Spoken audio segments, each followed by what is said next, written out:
Too hot for TV. Welcome to another episode of Doctor Who, Too Hot for TV.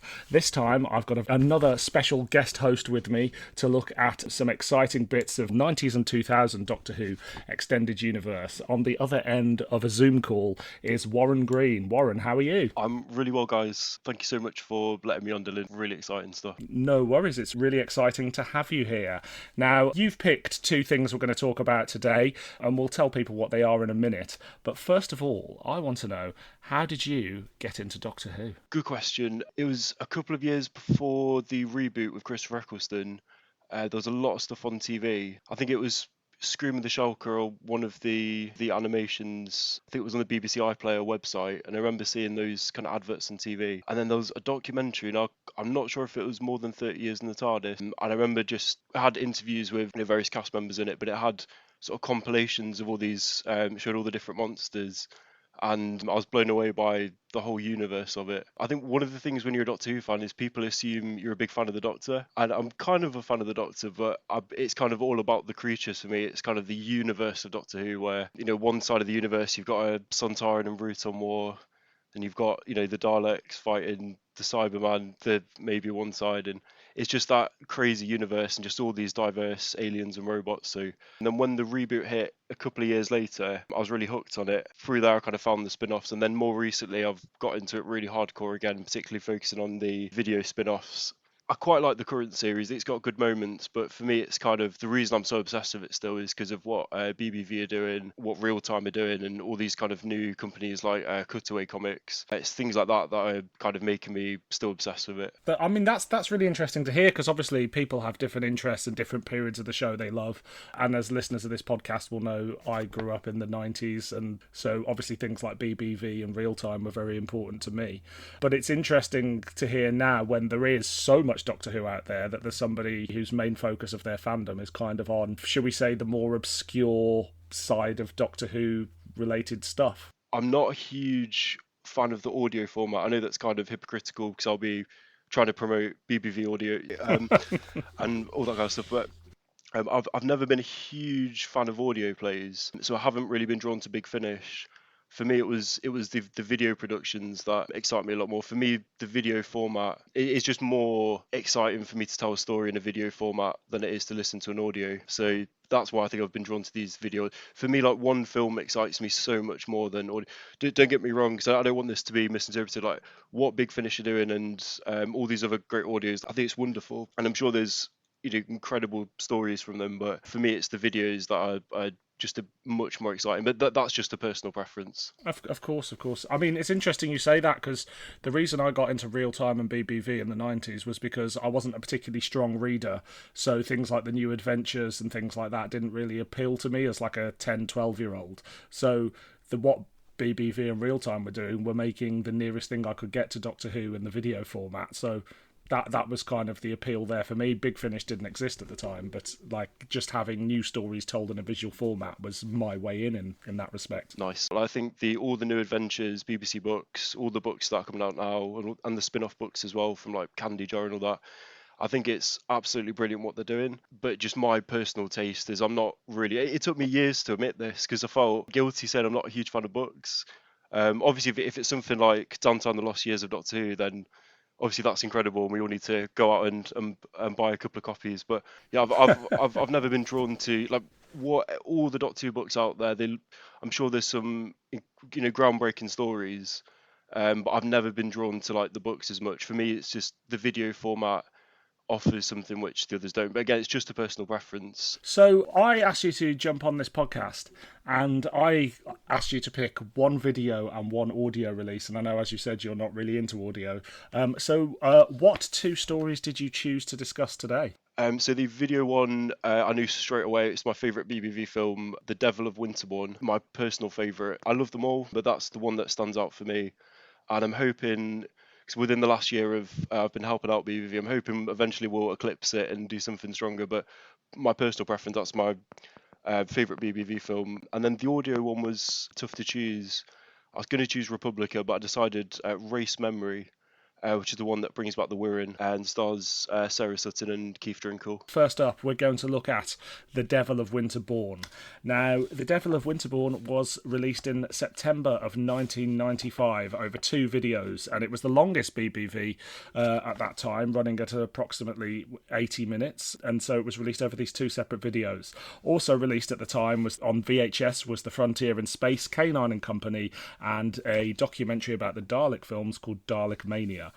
Book-wise, we had The Missing Adventure, Invasion of the Cat People with the Second Doctor, Ben and Polly, written by Gary Russell. The new adventure at the time was Zampa, written by Gareth Roberts. The comic strip running was The Curse of the Scarab, featuring the Fifth Doctor, and then also on audio we had The Curse of Peladon, read by John Pertwee, and in news, the BBC had just approved a storyline by Matthew Jacobs for what became the TV movie, and BBV had just finished shooting their documentary The Doctor's 30 Years of Time, Travel and Beyond. So we're not too far away from Paul McGann's only kind of dip into Doctor Who of the 90s, but this is kind of, I guess they would say, the peak time for the BBV video releases, at least. Too hot for TV. When Liz Shaw and her Probe team investigate the murder of a former headmaster at Winterborne School, she soon discovers a web of deceit and corruption that journeys back through the generations and points to a cult within the school itself that threatens the pupils remaining over the Easter holiday. While Probe is dismissed by the ministry and the local police for their more outlandish ideas, Liz's investigation leads her to suspect the current headmaster, Gavin Purcell. However, she uncovers evidence of a satanic cult that dates back to the school's founder, Isaac Greatorex, but the cult is not led by Purcell, but his nephew, Christian. Too hot for TV. So out of all the BBVs, and indeed all the Probe videos, why this one? The one before this, in terms of the P.R.O.B.E series, the Zero Imperative, probably going to get sniped from Bill for saying this, but I've seen a lot of fans choose that one as like the strongest BBV film, the strongest P.R.O.B.E film of the classic P.R.O.B.E films, but I never really liked the Zero Imperative too much. It's got loads of wonderful scenes. For anyone that isn't aware, so that was the first time that BBV used the character of Liz Shaw. Yeah. Caroline John had been in a Stranger film, Breach of the Peace, just before that, but it was the first time they officially used Liz, and I think it's got loads of great ideas, but I think the film for me just doesn't really gel. It's like too many ideas that aren't explored enough. With The Devil of Winterborne, I think it's the opposite for me. Everything kind of gels, and for me it just stands out as being a really solid story. I completely agree. The Zero Imperative, as you say, it's lots of nice ideas. I think the script needs another draft, and I think production value wise it's not as strong as the later Winterborne films, so I'm in complete agreement with you. I think a lot of fans like it because it's obviously got lots of actors who played the Doctor in it, but I think this is just a much stronger script and production. Brilliant. I'm surprised you agree. Honestly, I've seen so many fans say the Zero Imperative's the strongest one. Saw a podcast recently where they were saying that Zero Imperative is a lot stronger than Air Zone, and I was thinking, what? How did you come to that opinion? But like I said, I think it's full of great moments in it, but I agree that it needed another draft or another edit to. I think it's too many ideas that just aren't developed enough. It's a lot of fun though. I feel that with Zero and to an extent Air Zone as well, a lot of the actors feel in it just because they're the Who actors, which is absolutely fine. Yeah. But with The Devil, I think that they're in it to be the characters for that story. It feels like they're not just chucked in because they're Doctor Who actors. They're there to tell a really good story. And I think I've not seen a huge amount of Peter Davison's performances outside of... I've seen a few bits of TV stuff he's done, but I've not seen a huge amount of Peter Davison's other performances. But I think his role in this is Gavin Purcell, is it? It is, yeah. It absolutely blew me away because it's quite a multi-layered character where he's aware of more information than he's given. Yeah. And I think he pulls it off so well. So I only saw these P.R.O.B.E films a couple of years ago. A lot of the others I saw when I was younger, the BBV films. But because I watched them in order, and after watching Zero, I didn't really have, huge expectations for the next one. It just blew me away, Devil of Winterborne. And I have to say that I'm going to get sniped again. Like my ultimate favourite spin-off film from Doctor Who, I think, is Deimos Rising. And I'm wondering, what's your personal... Have you thought of a personal favourite spin-off film? Not counting things like the Peter Cushing films, just like kind of the real-time BBV kind of stuff. It's a real tough one because, like, I love Downtime, but I can see its flaws. I love the ambition of Downtime. I think this is my favourite BBV one, but then I've got a real soft spot for In Memory Alone and also Unnatural Selection, which is the P.R.O.B.E film that comes after this. So I don't know whether I have a complete favourite, but I think in terms of the kind of best all-round product, I think it's probably this film. Fantastic. Well, I wasn't aware that this was one of your favourites as well. Sometimes these films get a slightly bad rep for a couple of reasons. Number one, it's because they were shot on videotape pre kind of digital television and digital cameras being more available. Yeah. So they kind of age badly as a lot of things shot on videotape do. And also because for a while the only place you could see them was as badly dubbed kind of VHS rips on YouTube essentially, and so it kind of made them look shoddier. But having said that, I watched it the other day, and I watched it from the DVD on a big kind of high def TV, like a 65-inch TV actually, and it, like, the cleanup job and the quality of it just looked a lot better than I think people give them credit for in terms of just the quality. So I do feel sometimes these things are kind of unfairly maligned, and I think, you know, it's fun to, like, we all love Doctor Who and we love the spin-offs and things like that, and you can poke fun at parts of them, but I think Devil is kind of that kind of quintessential solid kind of production. And kind of jumping back what you were saying about Zero Imperative, the thing that takes me out of Zero Imperative the most is it's got 4 Doctor Who's in it, which I love seeing the Doctor Who actors together, but it just feels a little bit weird. But it's weirder than Air Zone because you've got Caroline John there playing Liz Shaw against Jon Pertwee, who's definitely not the Doctor, and it pulls me out of that world a little bit. I see exactly what you mean. But that aspect, I can kind of roll with that aspect if it was just a bit more streamlined, I think. With what you're saying about the DVD edit, I think that was Alistair Locke that did the DVD remaster, and I think, well, when I say that Devil of Winterborne's my favourite, it is specifically the DVD version. I think because he's slightly re-edited it as well. Interesting bit of trivia I found out the other day. The dog scene, there was in the video version, there's footage of the dog when it's alive, and that got cut out of the DVD version. Do you know what? It's interesting you say that, because I hadn't realised it had been re-edited, and I was watching it very slightly. I was watching it and I was like, I'm sure there was a scene there. If it's not alive, then it was a close-up of its corpse. But you're absolutely right. Let's talk a little bit about kind of the history of this project. So Baggs had done the Stranger series. That was kind of his first kind of dip into the world of Doctor Who, and then from there was Air Zone and, as you say, the Zero Imperative. And after that, he was trying to get a Cyberman project off the ground for ages, and I think the Cyberman project just needed too much money, the sort of money that he couldn't raise at the time. So he kind of looked at what he got, and he kind of felt like P.R.O.B.E was the best thing to do because, you know, you've got the rights to the character of Liz Shaw, Caroline John's willing to play it, and you've got Mark Gatiss, who's interested in writing more. And I think, as you say, like, I could be wrong, but I think the Zero Imperative was Gatiss's first attempt at writing a film script. I believe it was. I think by the time he gets to this, he's kind of learnt on the job, and he's learnt from his kind of mistakes, I guess, there. And so we get this story. Do you think it feels like it's part of the Doctor Who universe? Yes, feels like, for me, through Liz being there, and with it being Caroline John, it feels like a precursor to Torchwood. It feels like a part of the Doctor universe that isn't venturing into, you know, mad science fiction ideas. It's more of a gritty, grounded spin-off to the Doctor universe. Yeah, and the first time I watched, I didn't even pick up it was Terry Molloy's D.I. Burke in it as well. I think it's a treat having the other actors there, but purely for the Liz element and the strength of the scenes with Caroline, it feels very much in the same continuity as Doctor Who. What about yourself? Do you feel it feels Doctor Who? Or? Yes, I do, yeah. For me, it's more kind of British folklore horror, kind of Dennis Whitley, Nigel Neal, and a good mix of kind of the police procedural dramas that were so big in the 90s, like Cracker and Silent Witness and Morse and stuff like that. And it's also like, it's notably a Mark Gatiss script, like you can feel it. And I think it definitely feels like it's set in the world of Doctor Who, but it is kind of very different from a lot of the stuff we've seen before. I think you can come at it from two angles. You can go, this is a Doctor Who spin-off, and you get it. But if you don't know it's a Doctor Who spin-off, I do think it works as just a kind of sci-fi police procedural. You know, it deals with devil worship, and it's a ghost story. It's all the things that Mark Gatiss loves throwing into things.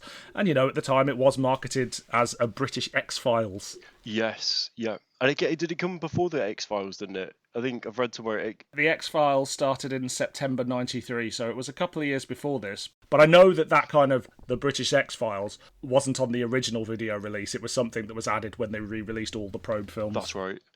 I completely agree with you saying that you could, if someone isn't a Doctor Who fanatic, they wouldn't be aware necessarily this is related to Doctor Who at all.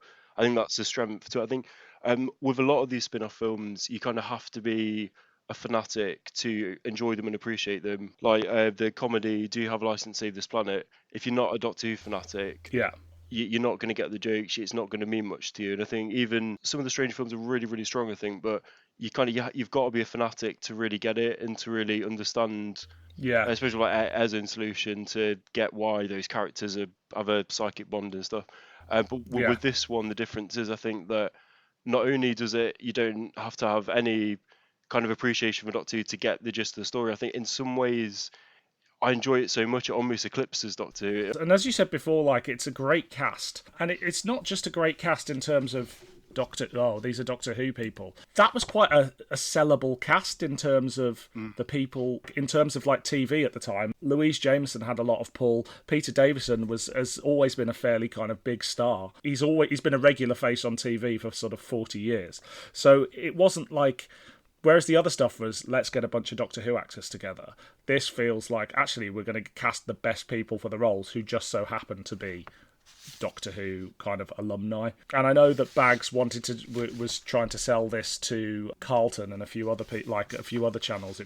I think he'd hoped to kind of get a series off the ground. Nice, yeah. I think there's a few of them I think that it might have been some American TV station may have got shown once, but yeah, I don't think they hit like the mainstream British TV at all, sadly. But no, they didn't. But it got a run in America, and also they ended up on the Sci-Fi Channel in this country and probably abroad as well. Yeah, and it does feel like they're setting up for a series, and maybe there are certain strands and elements or character points that they're going to pick up later in the series. The one scene which I think isn't, I love it, but it's not really explored too much. You know, when Liz is talking about the green door, when she says she has as a kid, she had nightmares of being a graveyard with a green door, but it never really goes back to it and explains it at all. I'm not sure if that's a reference to anything, but that's something I'd love to pick up in a new case file episode, kind of going back to like what was this green door. Maybe it could have been more significant, but that's something that I kind of like stuff like that in films though, where they don't fully explain things to kind of, it makes it more, because I think sometimes when every bit of the plot ends up being relevant, it feels not very natural. But did you have any insight into is it based on anything I'm missing from the novels or anything like that, or was it just like a random? I think it's just a nice little character moment, but I think in general, in that scene, you've got this moment where you've got a drunk Liz and Patricia Haggard, played by Louise Jameson. And I think it's just an attempt to give more depth. Liz Shaw's a great companion in kind of the TV version, but I feel like, you know, she's quite one note. She is the kind of feisty scientific advisor character.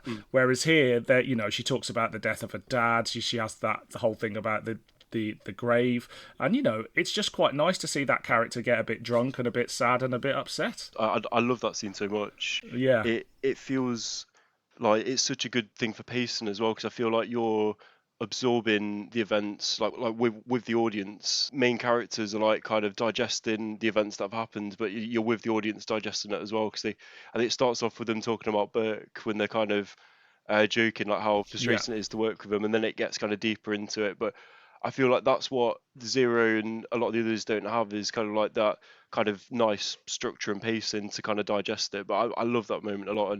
And with you saying, asking you, does it feel like a Doctor Who film? I think because of the strength of Caroline's acting and the familiar Who faces, I think it does, for me, it feels like taking that character of Liz, and it feels like what could have happened after, but it's putting it in a more gritty, realistic world. So I think for me, this is the best kind of spin-off. We get a more human version of Liz Shaw, I think, there.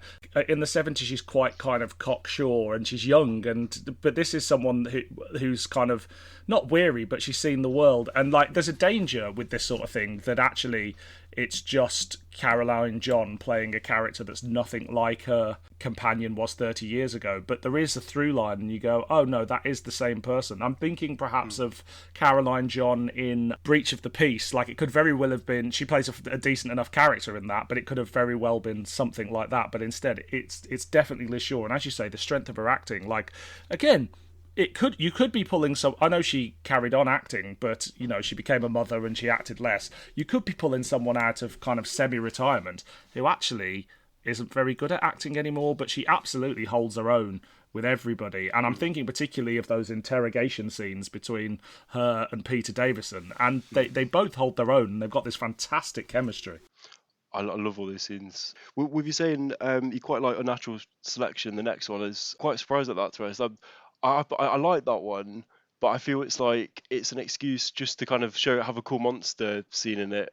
Yeah. But that's kind of just what the only thing I really felt with that one. It was like, yeah, it had a cool monster, but it was just like an excuse to kind of race towards the monster scene. I think it's, as a kid, obviously I was like 13, 14 when I was coming to these originally, and I think the cool monster just appealed to me quite a lot, and so that's why I've kind of got a soft spot for it. Did you think there's any relation, I only thought about this recently, but with when Mark Gatiss did the Lazarus experiment, I think it was called, did you think there's any, because it seems a kind of similar sort of monster, do you think there's any kind of any sort of relation to it, or it was just a coincidence? Or I'd never thought about that, but there is something to that there, and I don't know whether it was on purpose. I don't know whether he kind of actively thought it, but maybe it was just a good story idea he'd got in his mind. But you're right, it is essentially the same sort of theme. Yeah, like a flesh sort of monster. That it'd be good to watch them both kind of side by side to see if there's any further comparisons. But yes, certainly like the way the monster looks. And then with the one that followed, Ghost of Winterborne, I'm not a huge fan of that at all. But it has one of the most awesome. Like, there's the whole film is worth it for one line, and that's by Peter Davison. And he says something like, What is the value of one life when you have dominion over death itself? I love that line. It's just like the whole film is just worth it for that one line. But with Ghost, I don't think it was really that necessary. If it felt kind of made just for the sake of it, just to kind of, because they've still got that cast and just to kind of do it. But I was never like that impressed by Ghost. Yeah, it's nice it was made, and like there's a few moments in it I like, but I think what I love about Devil is it keeps you kind of guessing, like, is it supernatural or is it just this kind of evil cult? And it never fully reveals it. And it's the scene when the character goes to kill himself at the end, and the body like totally vanishes. It kind of, that's the only element where it's sort of confirming there's something supernatural, but it's still not clear. Yeah. And then with Ghost, it just goes all out. No, it's all supernatural. It is all mystical and all that. Yeah. And I think that kind of takes away the more gritty, grounded element. So I kind of brush over Ghost a little bit. I hugely enjoy all of these films. I find them a lot of fun. But in terms of critiquing what's like a really strong film, I think that Ghost is kind of like, I don't want to say embarrassing or anything, but it's like it doesn't add to the story. I think Devil's such a good closed story that I don't think Ghost is necessary at all. No, I think it's just an excuse to bring Charmaine May and Peter Davison back, who are both great in both of them, but I don't think it warranted a sequel. Mm-hmm. But let's talk a bit more about Peter Davison playing Gavin Purcell. As we said, this was kind of a star vehicle for Davison, who kind of had the most pull of any of the cast at the time. And I think he does a great job here, going from straight-laced headmaster to the villain. And then ultimately the victim, which I think is quite a cool arc. And Davison even said at the time that one of the main reasons he did it was because it was a very different sort of part to the ones he's usually played with, because he's very much the nice guy. Absolutely. And plays a lot of, so it's good to see him as a villain. Do you think he's a convincing villain in this? Absolutely, 100%. When he does that friendly performances, like in like All Creatures or as the Fifth Doctor, like I'm not faulting his performance or anything, but I didn't feel it was that like layered and that in depth. It just seems to be very friendly and positive, and with this performance, I think it really shows the skill of his acting. No, I was blown away by it. I think he did a incredible job of bringing that character to life and showing those kind of deep layers between the different conflicts that character has. When I was watching it for the first time, I didn't really guess like who was really behind it all as well. Like, I thought the woman with the dog, I was convinced that she was a cult member. I was even convinced that Mark Gatiss' character Georgie, I was convinced he was, because there's a really creepy scene when they're in the attic and he's holding a hammer and you think, oh no, but it's kind of to trick you and stuff. So yeah, it's kind of classic misdirection. Yeah. And in terms of other kind of main characters, we've got obviously Christian, who is played by newcomer Daniel Matthews at the time, who is a kid at the school that Davison works at, that Gavin Purcell works at, and also his nephew. He gives a great performance, and he has a wonderful manic look in his eyes that's kind of otherworldly. Weirdly, I think he kind of looks like a young Peter Capaldi as well. I've never thought of that, but now you mention it, no, I absolutely see that, yeah.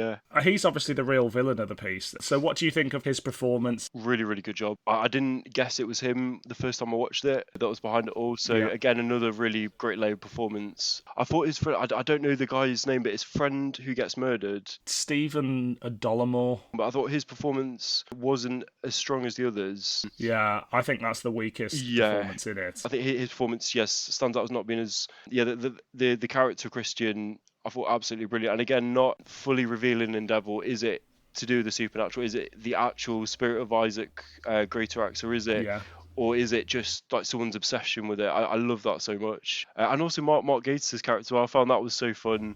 Yeah. As well, I always quite like it when writers and play a role within their piece, and I like how each one's kind of different. I love the location of the film as well. I'm a big fan of films where you kind of keep going back to the same location, so when you watch it, you almost feel like you're there yourself, and you become so familiar with like the kind of the layout of the sort of the different dormitories and things like that. You talk about the location, but I think it's kind of the best. I think it's the best looking of the older BBV films. I think that Bill takes his time to direct it. You've got Dick Cursor doing the camera work and the lighting. And as you say, the school is a great location. And it feels dressed and it feels lived in, those dorm rooms and stuff like that. Like they feel like a proper designed location. Get beautiful tracking shots, and then you keep cutting back to the painting of Isaac Greatorex. And they do all that camera work where they stretch the painting and zoom in on it and stuff like that. And it just adds for like a really creepy look, and as well the music as well, which is a bit ghost-like but kind of adds to it. I love Terry Molloy's character of D.I. Burke. Yes. I'd love him to reprise it, even if it's for just like a little funny scene or something. But I like how each character kind of has their own little journey in the film, and his character at the start of dismissing all like the preternatural, this stuff, and then he kind of warms to Liz at the end. It really feels like these actors are really bringing characters to life to tell a story, and not just to like cash in on the Doctor Who market. It feels like they're really working hard to create something special. And I love him when how he eats the chewing gum. Like it just feels such a solid, like realistic character. It's not just like a throwaway character that's been chucked in. And the first time I watched it, I didn't trigger it. It was Terry for a second first viewing. I was like, oh, of course it's Terry Molloy, but he does it so well, and the accent he does, it's such a real character in that world. And I just feel like I'm not watching it because it's Davros. I'm watching it because he's D.I. Burke in that film. So he's got his Brummie accent. At a time where, if you're a Doctor Who fan, you're still used to hearing most Doctor Who actors using received pronunciation. So it's quite interesting. He just feels more real because he's from outside of London as well. And the other dynamics, the kind of like homosexual dynamic as well in the story with some of the characters. I think that was unexpected, but it just adds to these layers of it's just so much. It's such an interesting piece, this film, and there's so many different layers of kind of cults and supernatural and betrayal and all. It's a really exciting piece, and it's the one that all these films. It's the one that I think it kind of leaves this Doctor Who fanatic, strange people like us obsessed with these films. It leaves that kind of world and becomes more. It stands on its own more, and I think it can appeal to. I've recommended this film to a few people that aren't Doctor Who fans at all, and they've really enjoyed it. So I think it's interesting you said about the homosexual relationship, because I mean it does two things. It introduces a gay relationship, but also there is one point where Daniel attempts to basically sexually assault Andrew, played by Rhys Shearsmith. So it shows some interesting sexual dynamics that you don't really get in Doctor Who. And I believe this is the first same-sex relationship you see on screen in the whole of Doctor Who, predating the new series, obviously, by about a decade. That's a fascinating point. I think that's totally right as well. I'm not brushed up in history as I should be with this, but I imagine the early 90s, it still wasn't. I mean, it was starting to become more in the mainstream kind of TV and stuff, but I imagine it still was quite taboo, I imagine. Yeah, in mainstream television, I think it was fairly taboo, and if there was a plot involving homosexuality, it was very much a scandal. Do you know what I mean? Yes, in terms of within the story world, where actually kind of the relationship between the two characters here, it doesn't play a huge amount into the plot. It's just something that happens in this private school. I think that adds to the realism of it as well. Because you can imagine a private boys' school like that would happen, and it's like it's not shying away from all these different dynamics. And yeah, because that part took me by surprise, but it's another rich dynamic of this film. One of the criticisms I've heard levelled at this film is that the teenagers don't look that teenage. Now, what I would say to that is they're obviously young men. The characters are borderline 18, but also this is in the age of Dawson's Creek, where most of the actors in that were supposed to be like 15 and looks about 40. So I don't have a problem with it. I do think they look the older end of the spectrum, but I wouldn't say they necessarily look too old to be at a school. Yeah, we've got a Tobey Maguire Spider-Man situation. Yeah, I've not really thought about that. I think the strength of the performances kind of can overshadow that. But I agree. Yeah, they do look older than they should be. For me, that's not too off-putting at all. Maybe we can do a new Blu-ray release where we can CGI them to look younger. Yeah, let's do it. I think, to be honest, I think Rhys Shearsmith plays a better teenager than he does a secret agent when he shows up in the Auton film. I mean, for me, it just seems a slightly more kind of suitable role for him, but, that's my personal preference. We talked about most of the cast, but there's two other cast members we haven't talked about. So we have Geoffrey Beavers showing up as Rutherford, who's obviously played the Master in Doctor Who and a couple of smaller parts, and was married to Caroline John. And we also get Miss Taphole, who is played by Charmaine May, who was quite a big name in television back then, and indeed through most of her life. So that was a bit of a catch for Bill. I think her character was always like I said, I was convinced that she was in the cult, that she was the secret member. Yeah. So I think that was a great character to have. Geoffrey Beavers' role isn't integral to the plot, but I think it helps build on, it helps kind of flesh out that world more, that they are kind of, P.R.O.B.E agents facing these issues, and it's always nice to see another Doctor Who cast member. Yes, exactly. Is there anything else you particularly want to say on Devil of Winterborne? Just that I really recommend The Devil of Winterborne, and if anyone's, obviously a lot of people are critical about these spin-off films in general, what I'd say is check this one out. If you're a fan of Liz especially, this one stands out as something really special. Too hot for TV. The next release we're looking at is a BBV audio release that was released in February 2001, Race Memory by Paul Ebbs.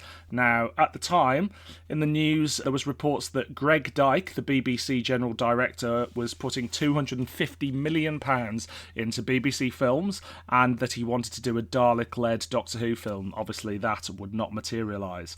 Big Finish had announced that they were doing an Iris Wildtime range. Doctor Who director Maurice Barry had just died. On DVD, you could get Remembrance of the Daleks. The VHS release at the time was a remastered version of the original Dalek story, The Daleks, The Dead Planet, whatever you call it. The Big Finish release at the time was Sword of Orion, while the 8th Doctor book was Escape Velocity, and the Past Doctor book was a First Doctor Stephen and Dodo book called Bunker Soldiers, while the audio soundtrack of The Mythmakers had just been released on CD. DVD, and the comic strip running at the time was Phidias. So 2001, this is very much, as you heard there, Big Finish were just releasing their first season of McGann audios. So Big Finish are established, and I know that Bill has been on record and said it was like BBV were having trouble competing at this point.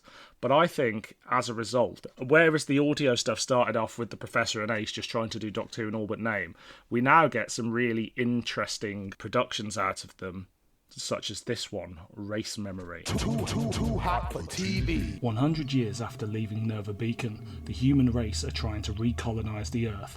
At an isolated station in Africa, 4 people, Sarah, Parker, Charles and Joshua, are using a gene spooler to reintroduce insects back into the environment. When several bits of their tech are sabotaged and a mysterious figure is seen fleeing from the base, Charles and Joshua give chase. Meanwhile, Parker starts behaving strangely after being attacked by the intruder, and it is soon revealed that the intruder was a Wirrn, and Parker is slowly becoming one. He reveals that when the Wirrn attacked Nerva Beacon, they hid themselves in the insect race banks, so when the humans have been using the gene spooler to release insects into the wild, they have actually been releasing the Wirrn. Parker takes Sarah to Nerva, where they collect the incubating Queen Grub. They then return to the jungle, where they use the gene spooler to create the Queen. Joshua rescues Sarah, and they lock themselves in the gene spooler, while Charles, who has 100 power packs on him, blows up the Wirrn and himself. Sarah and Joshua are safe, but the gene spooler has spliced their DNA with the Wirrn within them biding their time to take over humanity. Too hot for TV. What was it about this particular one that made you pick it? It was a tough decision because I was going to choose Republica, and I'm going to get sniped again for saying this. I've not listened to like all of the BBVs. Obviously, officially I've listened to them all, but if I'm being honest, I've not listened.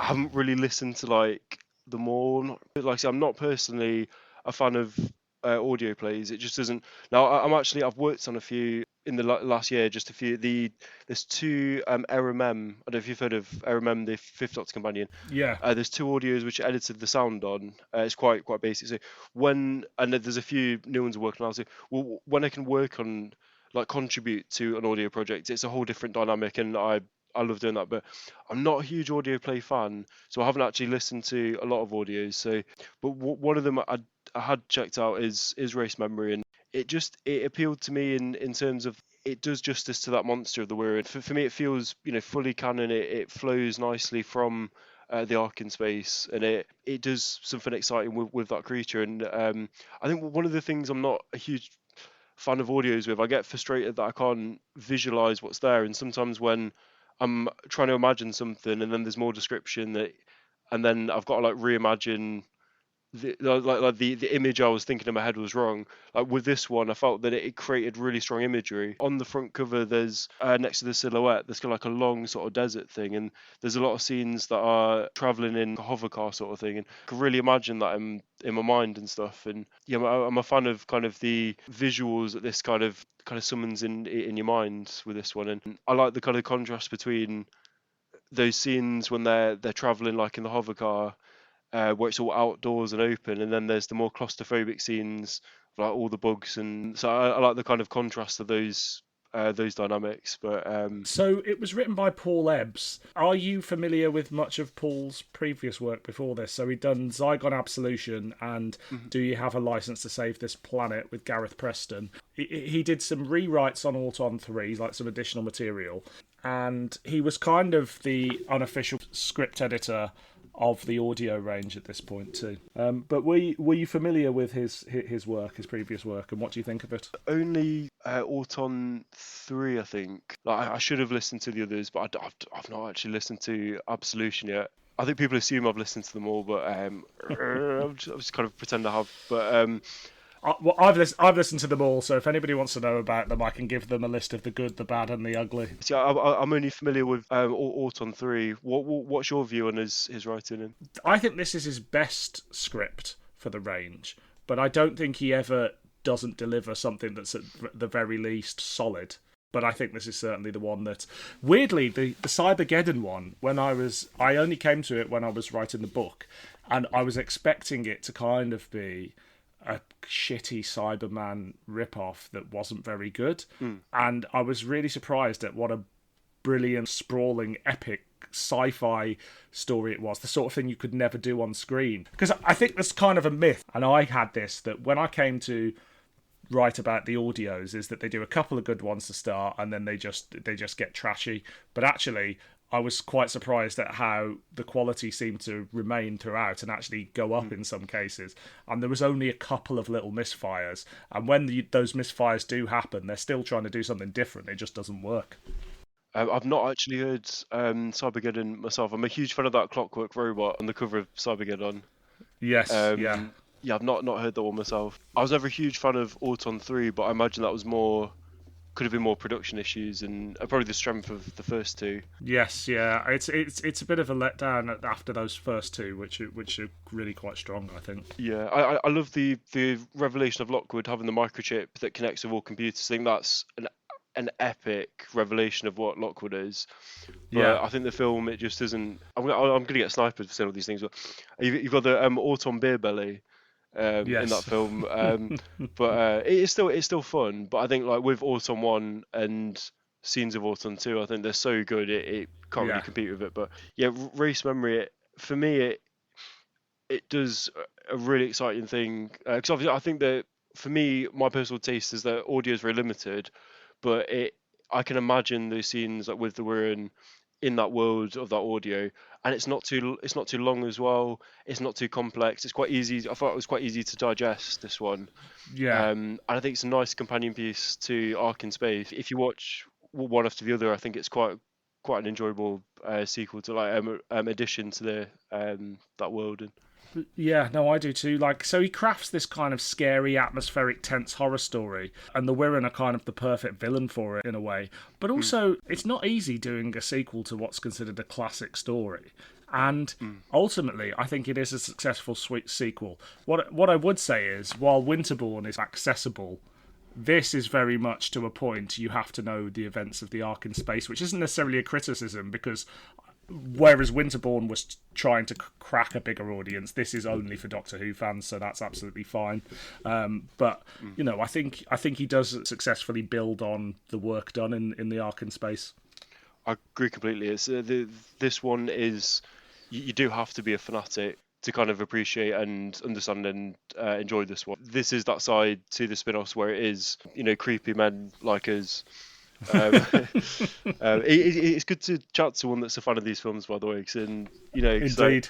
I imagine they're all like serial killers and stuff like that. Like, I'm just kidding, but one thing about the Wirrn as well, obviously with the Ark in Space, obviously great story, great, you know, some brilliant scenes with Tom. I know it's a cliche, but that Tom's big speech is one of the whole concept of it as well. Like, you know, cry gently, you're trying to save the human race. It's a great story, but obviously the Wirrn look crap, you know, in terms of like the actual prop. I think some scenes they're just like kind of shaking it a bit, and a lot of it's in that bright lighting. There's a few nice scenes that are alright, but it looks shit, doesn't it? Like the original Wirrn and stuff. Yeah. Obviously, I love it in a kind of Doctor Who fan sort of way. It's all good fun, but it looks crap. But the benefit of the audio is that we can imagine it, and with all those sound effects, you can create such, and with the silhouette on the cover as well, you can create such a haunting, more realistic version of it. If they'd have done a video version, would they have had good enough special effects? You know, I think that's the benefit of it being in the audio format with this one. Yeah. Unless they had really good prosthetics, which they probably wouldn't be able to afford, or if they had really good CGI, which probably even still wouldn't have been that good. I think this one suits the audio format, so I think this is a good choice for the Wirrn. And even though I prefer the video format, I think this one works really well in audio.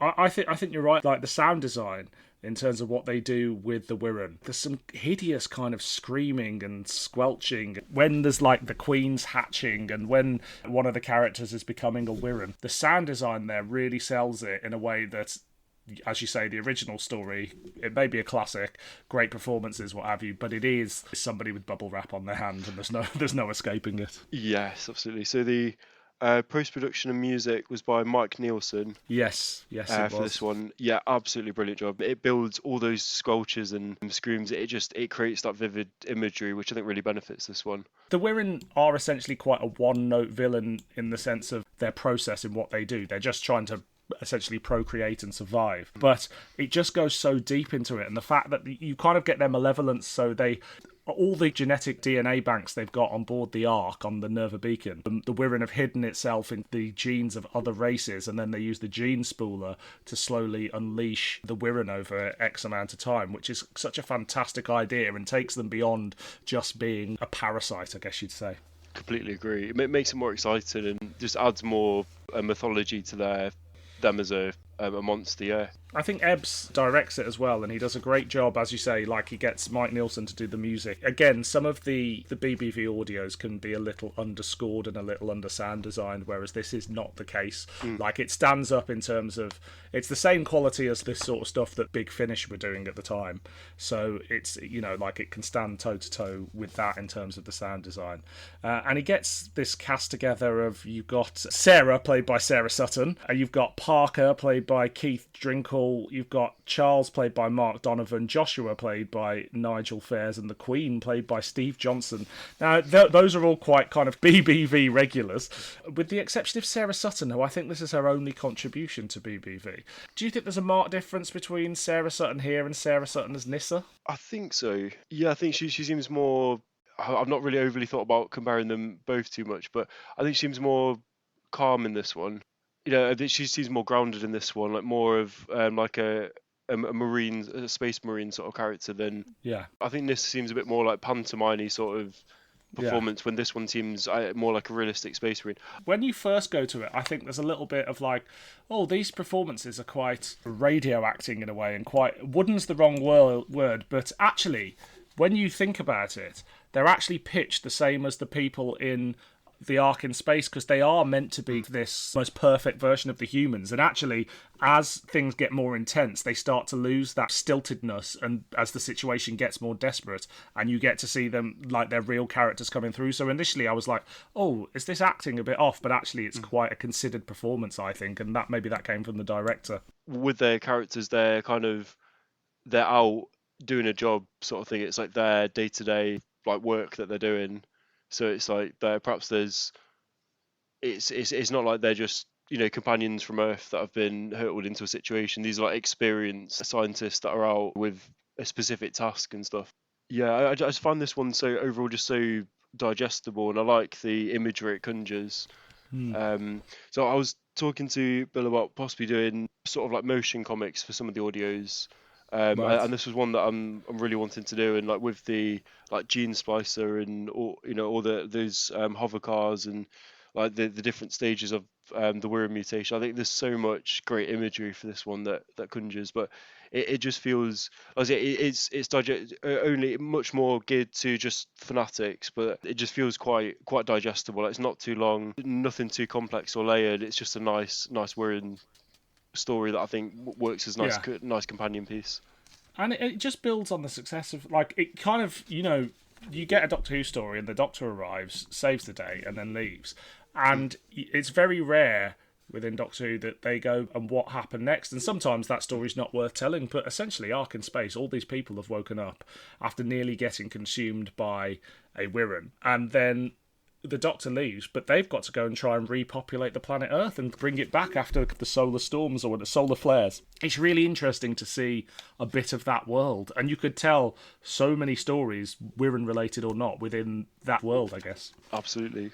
I'm hoping they come back. I think the creature, in terms of the BBC series, the one we've got the Sea Devils at the time of recording this. It's in like T-minus 48 hours or something like that. Yeah. They're gonna debut. The Sea Devils are back, awesome, but I really want. I think that I want Sutekh back as my number one, but quickly followed, I want to see the Wirrn back. But done. Obviously, I'd love BBV to bring them back again, but I'd love like full big budget CGI. I'm usually not a fan of CGI, but I think CGI is getting so good now that they could do a really good job. But I want them to do it really hauntingly. Don't do it too soft or anything. Let's make it. Like, do what they wanted to do with that bubble wrap scene in Ark in Space, but do it properly with CGI. Yeah. There's that scene in Ark in Space that got cut, didn't it? When the guy's mutating, he was wanting them to kill him because he was mutating. That scene got cut. So in the actual Ark in Space episode, there's a really abrupt edit in that part. I'd love the Wirrn to be brought back and just to have a hardcore story and just really sort of gruesome special effects of it. I think that would be great. Yeah, really playing into the body horror, which Ark in Space can't do visually, unfortunately, and then they do here on audio, and it's great. But you do want to see it, don't you? And it isn't the Wirrn. It's known as like the inspiration for Alien because it came out before Alien, didn't it? A year or two before Alien. I mean, I don't think anybody knows whether Ridley Scott actually saw it, but I mean, there's every reason to suppose. And I think Alien owes a lot to the Ark in Space. And then weirdly, this story kind of owes a lot to Alien in terms of giving Paul Ebbs the idea that you can do this really quite horrifically and scary version of the Ark in Space in a way. Absolutely, yes. It's kind of come full circle. Yeah. Is there anything else you want to say, particularly on Race Memory? Just to get out, I really recommend Race Memory. If you're a fan of Ark in Space, I really recommend checking this one out just as a sort of companion piece. Too hot for TV. So, should we talk a little bit about your involvement with BBV now? Can you tell us a little bit of how you got involved and what your involvement is? Yeah, I signed a blood contract. When the lockdown happened, I found I had a lot of free time and I started drawing a lot more. And it was your book, Dylan, the Downtime, The Lost Years of Doctor Who, available in all good bookstores or online shops.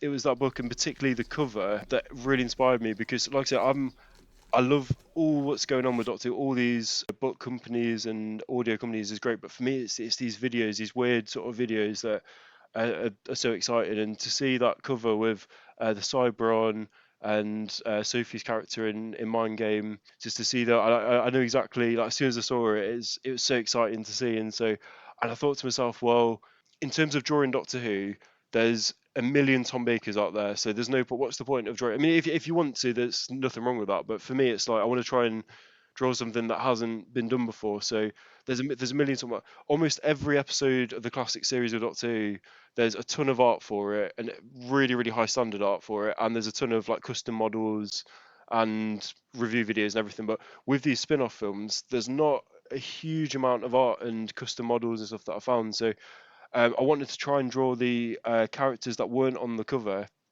So I started drawing a lot of real-time stuff, just fan art, just for fun. I had Keith commented on a few, Nabil commented on a few of the still drawings, and Sophie Aldred commented on one, and that was incredible to have these actual stars, kind of see some of these just fan art I was doing. But when I sent them to Bill, I started to do some BBV stuff. So I did. I was thinking, what monsters on the cover of Downtime, so things like the Zygon and the Auton, stuff like that. So I was drawing those towards the end of 2020. Bill asked me, I was working with a writer at the time called James Hornby, and he asked me if I wanted to get involved with their official projects. And I was thinking, well, it saves the hassle of receiving all the fan art I'll be doing for it anyway. So that was like a dream come true. And it was so weird because obviously 2020 was surreal for everyone, but for me it was even more surreal to then be chatting to Bill about an actual project. And we started this thing, it was like a video diary series, which was like a spin-off the Pro, mainly the latest Pro film, which was When to Die. Bill wanted to do a spin-off series as just done in the lockdown as like a video diary series.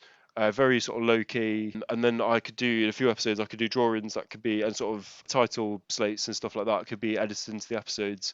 And then it just we went on from there really. And the first few we did kind of a little bit naff. They're special to me.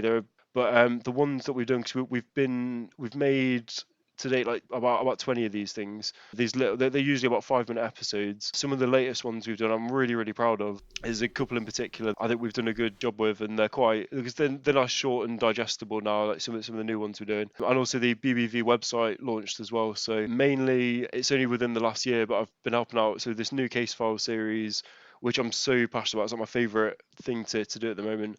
Doing a few bits of graphics on the website, and then I've helped edit a few bits and bobs here and there. But yeah, that's all within the last year, and it's all literally, it was your book, Downtime, and to know that there's passionate people out there. It's so strange to because like everyone's so obsessed with Big Finish and with like the Jodie Whittaker series or with the classic, which is all great, which is all wonderful.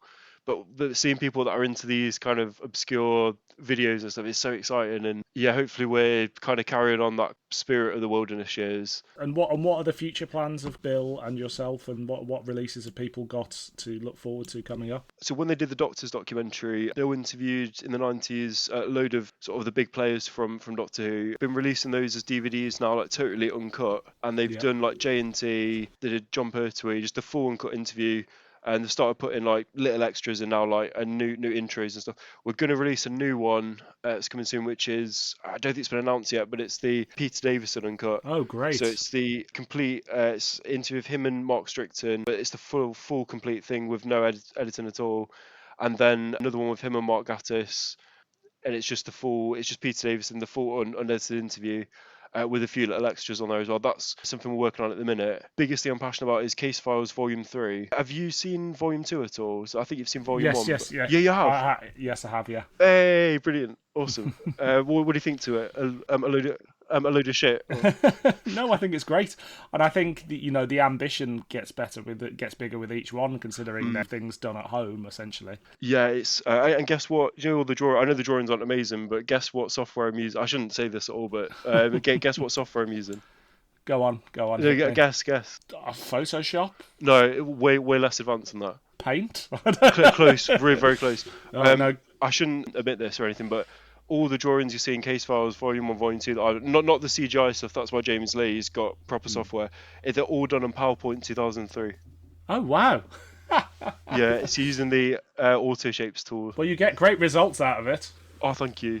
And what do you think to the Nosferatu episodes? Do you know what? I loved it all. Like, I think they're all fantastic. I loved Living Fiction. I loved Daylight Savings, the little P.R.O.B.E faction paradox crossover. So, like, they're all very enjoyable. Oh, so good to hear, I'll send you that tenner on PayPal, yeah. No, that's so enjoyable to hear. Cause one of the things, not disheartening anyway, but because it is kind of that obscure area of Doctor Who, like a lot of people weren't that interested in it. Like we're trying to get reviews at the minute, and a few people have approached, said, "Oh, we're not really bothered about that." You know what I mean? They're just wanting to do like Big Finish, and so no, it's great to hear that, and I love that we got Simon Fisher-Becker in it as well. That was really exciting. And we were actually chatting, I don't want to say who it is just in case it doesn't go through, but we're chatting to another Doctor Who star as well to try and get them to do some scenes as well. Great. For Volume 3. So we're working on Volume 3 currently, and it's going to get more and more experimental. Nice. We're wanting to do like a comedy episode that's really, really self-aware of like BBV itself and stuff, kind of like breaking the fourth wall a little bit. But then we're wanting to do like a horror episode and try and be straight up horror with it. Have you heard of a Doctor Who novel called The Space Age? Yes, I have, yeah. Cool. You just Googled it then quickly and pretended, aren't you? No. I know the name. I couldn't tell you what it's about. Yeah, I've not read it or anything, so I'm not a huge reader. But it's by Steve Lyons. Yes. Who's obviously quite a profound Doctor Who writer. So he's given his permission to use the aliens in that book called the Makers. Nice. And they look a little bit like your standard grey alien, but they can manipulate reality. So they can bend and warp dimension. They live on like higher dimensions, and so we're going to feature them in some audio projects and case files as well, because it really excites me kind of bringing monsters that we haven't seen before, and they could be from anything, any sort of book or audio. So we're always eager to bring new stuff, that visualize new stuff. So we've got some really wacky ideas to use the Makers in, so hopefully that will be on Volume 3. And I'm working with someone who's just spoke to online called Jamie Spilsbury, who's done some of our new audio covers, and we're talking about a few script ideas. He wanted to do them as audios originally, but what I've said is I'd love to adapt them also as case file episodes, because I'm just so passionate about trying to get this Volume 3 done. So we're working on a few. We've got like one idea for like a sort of film noir story, so that will probably be told in sort of very, very basic motion comic, but we're trying to put some stuff like that together. It won't be a proper animation at all, but it will be like a very basic sort of motion comic. So it will have like the drawings fading in and moving slightly, sort of like those kind of like flash animations, like an ultra basic one of that. Tell a few stories in that format, as case files. So there's a new one we've released called Maxi Masters that's on the website that may end up on volume 3, and that's an example of one where it's like an audio that we've tried to visualize through just having drawings in that one, but it's still sort of like a case file story. But anyone listening to this, or and yourself, Dylan, as I briefly mentioned, if you've got ideas, story ideas, script ideas, obviously we've got access to a few properties, like, you could use the Cyberons, use Liz Shaw, a few other bits and bobs. If you've got ideas, if you want to get involved, just contact us and any of the BBV social medias, come at us with your ideas and we can potentially get you involved. And we're dead open-minded about working with people, and we're just trying to tell the best stories. Can I say as well, just for the record, I've seen a few people online saying like Bill's a bit of a nightmare to work with. Personally, I've only got my personal experience to go on. He's been the funnest person I've ever worked with on any sort of creative projects. And the most exciting thing for me is we're getting things done. A lot of us that try and delve into creative projects, it's quite a leap to actually complete something for all factors, from enthusiasm or financially, or if it doesn't end up being as practical as you might have thought, to actually have something completed is so exciting. So yeah, it's also surreal because I'm just a fan that's kind of accidentally ended up helping out with these kind of stories. So I'm so excited about it. Well, I think that's as good a place as any to wrap things up there. So if people want to find you online, where can they find you? So in terms of BBV, bbvproductions.co.uk, and that will have links to social media as well. We're on Twitter, Facebook, Instagram, all those random websites. We've got a new TikTok as well, so that's the way to follow us. If you inbox those pages as well, I'll see the messages. I'm on Facebook as well, Warren Green. You can usually find me like on the BBV social stuff anyway. The website's kind of the place for any updates. Any new release that's out is usually hits the website before social media or anything else. It's worth keeping an eye on that website. Great. Well, if you're listening to this podcast and haven't checked out the BBV website and social media accounts, now is the time. But Warren, thanks so much for joining us today. I've really, really enjoyed it. Thanks so much for having me on, Dylan. Yeah, great to speak to someone. I know there's other people out there that are into this mad stuff. Of course. But until next time, this has been another episode of Doctor Who, Too Hot for TV.